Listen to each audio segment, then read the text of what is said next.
channel. If this is the first time you are watching me, or you like any of my teachings, you can like, share, and subscribe. It's very simple. Just click the button. Okay, the comment section is always open for you to ask your questions and comment. If you like the video, whatever it is, just comment for us to improve on our next episode. Today I'm going to talk about rabbit feed. The feed or the feeding system plays a very big role. What you feed your rabbits determines how your rabbit will grow. It determines how your rabbit will look. It determines how healthy your animals will be. It determines how their system or their system will be resistant to infections. So today I want to talk more about the rabbit feed. As you can see, we have the feeder here and we have a prepared feed in it. Okay, and then we have the Guinea grass, and then we have Moringa. So these are the three things that I'm going to talk about. Now, the feed. A lot of people use grower mash, layer mash, diluted with wheat bran. A lot of people use so many different grains, if I should say, to feed their animals based on some information they got from somewhere or some information they got from someone from YouTube. But I want to talk about these three ingredients today. This particular feed is specially made for rabbits. I personally don't use grower mash or layer mash because layer mash and grower mash are for poultry. They are poultry feeds. So I prepare this feed specifically for rabbits. Now, one good thing about this feed is that this feed, okay, I prepared it specially for rabbits. It's made of wheat bran, groundnut chaff, soya meal, fish meal, and a little bit of maize. The maize I added because I had it at my disposal. I didn't want to waste it, so I had to add it. But with the formula I usually prepare for my animals, I don't add maize because we all know that maize is not too good for rabbits. One of the major problems a lot of farmers have had with their bunnies is bloat. And maize is the major ingredient that causes bloat. Some know, some do not know. But today I'm letting you know that maize is the major cause of bloat. So maize is not good for rabbits. But I added a little bit because the fiber content is very high.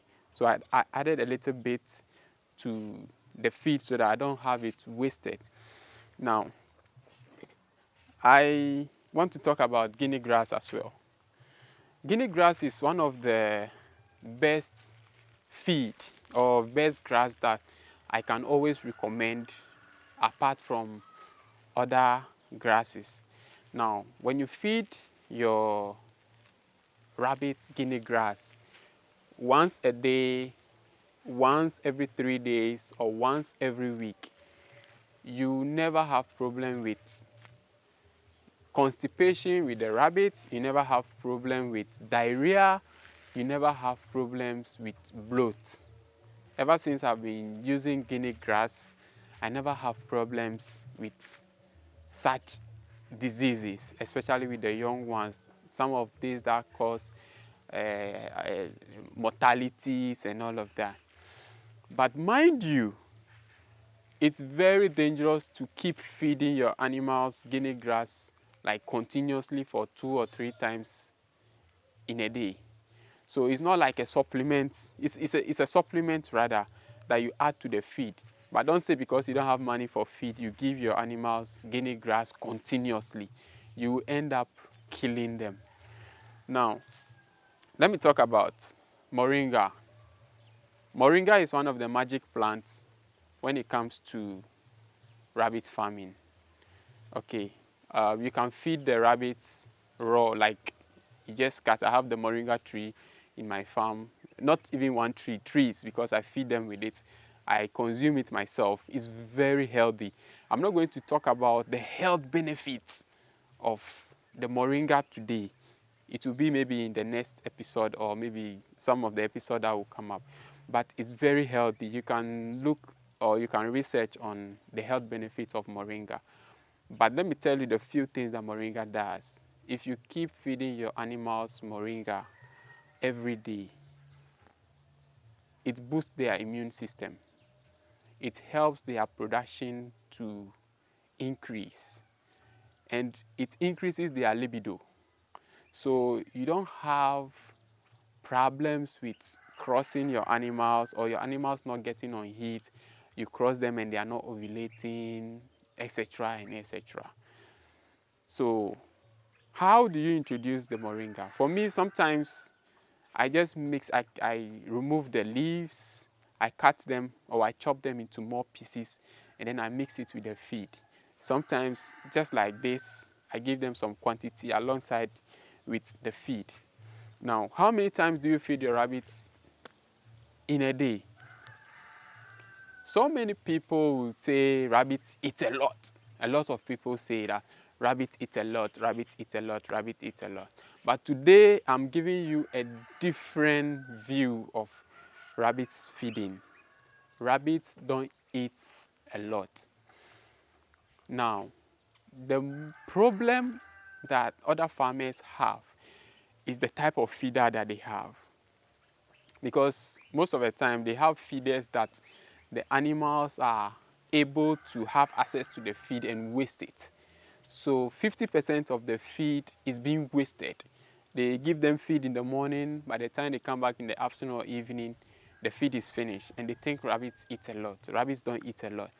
When you have the right feeder, you can testify, a lot of people have testified that after they bought my feeders, the same quantity of feed that they used to give the animals in the morning, which usually gets finished in the evening or in the afternoon, now remains, like the feed remains till the evening. Sometimes they even have to leave them till the next day before they feed them. So it means the feeder is also a big player in the industry. If you don't have the right feeder, your animals will not feed well. Now, when they are not feeding well, they are wasting the feed, they will not grow for you. So you are losing. But when you have the right feeder and you have the right feed, your animals will feed well, they will grow well, and they will, yeah, that is where you make more money, because when they grow well and you are able to slaughter and get the weight you want at a particular time, then you make your money. So today I want you to understand that rabbits don't eat too much, or they don't eat a lot, but you have to provide them the right or the necessary feeders so that they grow for you. We have the J feeder, we have the ceramic feeder. I am not saying they are not good, but what I'm saying is, if you want the right thing on your farm, you want the right result from your animals, then you need to get the concrete feeders that will protect the feed for you. Now, you can feed your animals once a day. You can feed them, you can decide to feed them twice a day. You can decide to feed them 3 times a day. But it all depends on the quality or the quality and the quantity of the feed that you are giving them. You can give them a cup of, let's say, let me use the milk tin. If your feed is very rich, they can feed that throughout the day. I'm not saying that is how you should feed them, but what I'm saying is they are supposed to have food each and every time. So when you feed them, you give, with the feeders I have right now, I give them as much as they can. And I always make sure they have the grass in the evening. So if their feed is not finished by the close of the day, I add up the grass. If the feed is finished, I give them the grass, or I give them the grass in the morning if I'm going somewhere, and then I come back in the evening, I know the feed is there, I give them the feed in the evening. Now, one thing you should always make sure your animals or your rabbits have is water. Don't let them lack water. Always make sure they have clean water. Always make sure they have enough feed. Now, what's the difference between the feed other people are using, the grower mash, the layer mash, and what I am preparing? What I'm preparing, or let's say the feed I have done a lot of research before preparing or coming to that conclusion. And this is specially made for rabbit. It's easy, the digestion is very easy. When you use this type of feed, you notice that your farm does not smell. Their urine is always clean, and the health of the animals changes drastically. And especially when you are able to use the concrete feeders in addition, the growth, the weight, everything changes. That is why I'm introducing this to you today. So before I wrap up, I want you to know that the feed, the feeder, the drinkers that you use play a big role in the development of your animals, in the health and the growth of your animals. So always make sure you go for the best. Always make sure you go for what would save your time, what will save your work, what will save your money. Now, the name remains Blausi Eme Denakpo, the CEO of D-UNIC Farms, popularly known as Andy, the Rabbit Ambassador. So, as I wrap up for today, don't forget to subscribe, like, and share. Your comments are always welcome. Okay, follow us on all social media pages, Facebook, Instagram, TikTok, Twitter, D-UNIC Farms Limited. Okay, have a wonderful time. See you in our next episode. Bye-bye.